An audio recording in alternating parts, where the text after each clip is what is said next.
monde, ici Jojo et on se retrouve encore une fois aujourd'hui pour une vidéo sur les parfums. Aujourd'hui, je voulais vous parler un peu d'une compagnie qui me tient quand même à cœur parce que c'est une compagnie qui, depuis ma tendre enfance, on a toujours été dans ce magasin-là et tout ça. Et dans ma famille, on a toujours adoré les produits.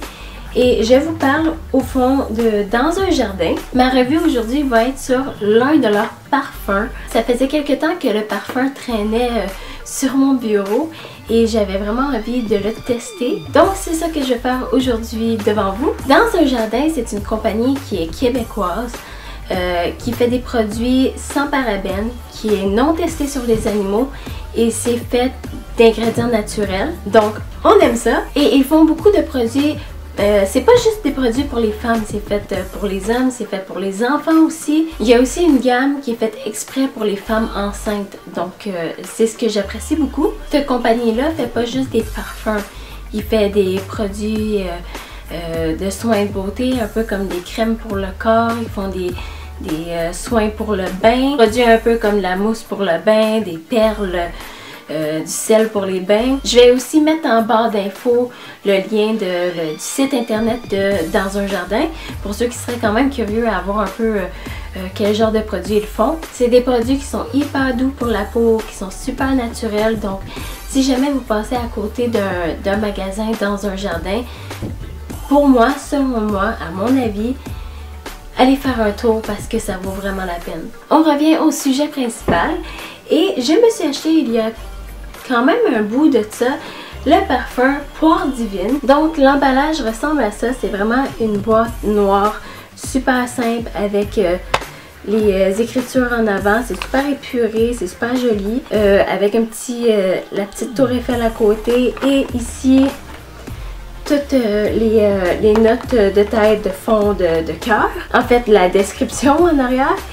Et si je me rappelle bien, ça m'a coûté une cinquantaine de dollars. Quand je vais retrouver le prix, je vais l'écrire à quelque part ici.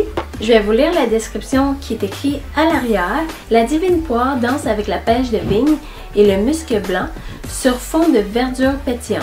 Tout en fruits, elle est veloutée et irrésistible. Donc, on a la note de tête qui est la poire juteuse, la note de cœur qui est la pêche de vigne et la note de fond qui est le musc blanc. Je vais vous montrer à quoi ressemble la bouteille. Vous allez voir, c'est super joli. Donc, voici à quoi ressemble la bouteille. C'est vraiment une bouteille super simple, super classique avec une petite chaîne en avant, la tour Eiffel et une petite boule qui fait un petit peu de bruit et une belle petite boucle noire en avant. Moi, personnellement, je la trouve hyper jolie. Ça fait vraiment décoratif, je trouve. Donc, comme pour mes autres revues, ce que je vais faire, c'est que je vais le sentir sur une feuille de papier pour pouvoir un peu vous dire à quoi ça ressemble comme odeur. Je vais essayer de vous le décrire au mieux que je peux.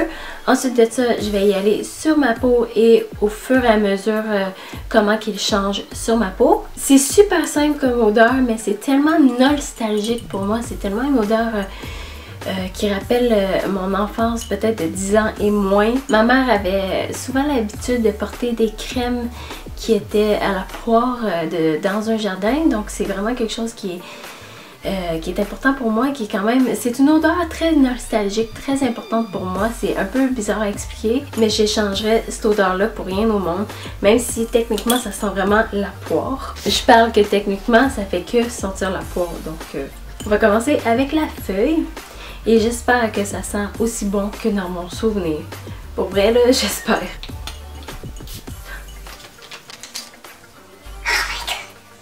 Ok, gang. Je peux juste pas arrêter de le sentir.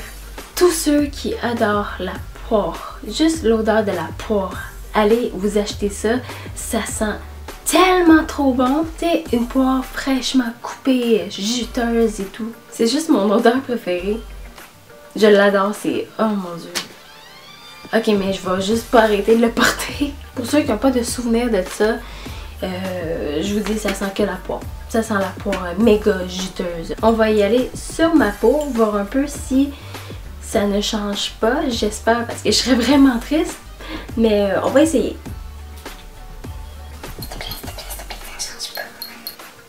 Ah.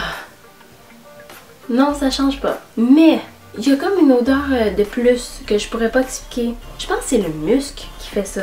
Parce que techniquement, oui, ça sent la poire, mais sauf qu'il y a un petit quelque chose de plus que j'avais jamais senti auparavant sur cette odeur-là. Je vais juste m'en mettre un petit peu partout pour pouvoir vraiment le tester comme il faut. Je vais continuer ma soirée, voir un peu comment que ça change, si, exemple, j'ai des commentaires et tout le blablabla comme d'habitude. Et on va se revoir un petit peu plus tard, puis je vais vous faire toute la conclusion de ça. Recoucou gang! Donc il est presque 22h30. Donc ça va faire... ça doit faire 3h, 3h30 que je porte le parfum.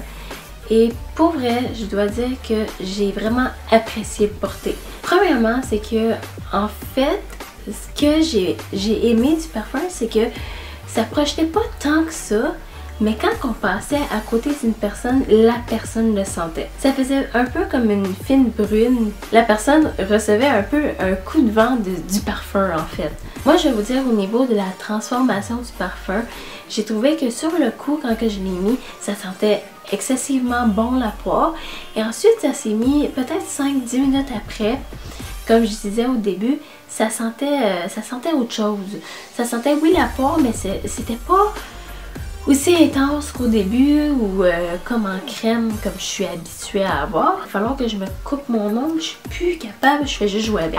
Je reviens, je vais le couper, sinon je vais pas arrêter de jouer avec. Aussi, ce que j'ai aimé de ce parfum-là, c'est que il dure longtemps à comparer à quoi je m'attendais. Comme en ce moment, ça va faire 3h, 3h30 que je le porte.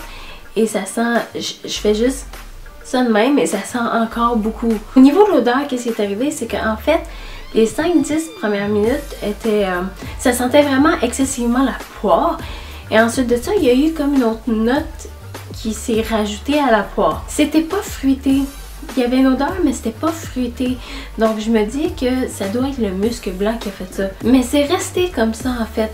Oui, ça sentait la poire, mais le musc qui était là, ça sentait pas aussi fruité que, exemple, sur le papier ou en crème comme je le sens d'habitude. Pour vrai, j'ai pas senti la pêche. C'était vraiment juste la poire. La poire prenait toute la place. Mais je suis pas déçue parce qu'en fait, ça sent super bon.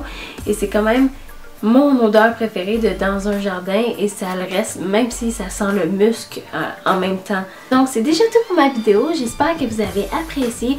J'espère aussi avoir été un petit peu claire parce qu'à chaque fois que je fais des vidéos de parfum, j'ai peur de pas bien m'exprimer avec ce que je sens ou quelque chose comme ça. Si c'est le cas et que vous aimez les parfums, mettez un pouce bleu, abonnez-vous à ma chaîne et j'espère vous voir bientôt. Bye!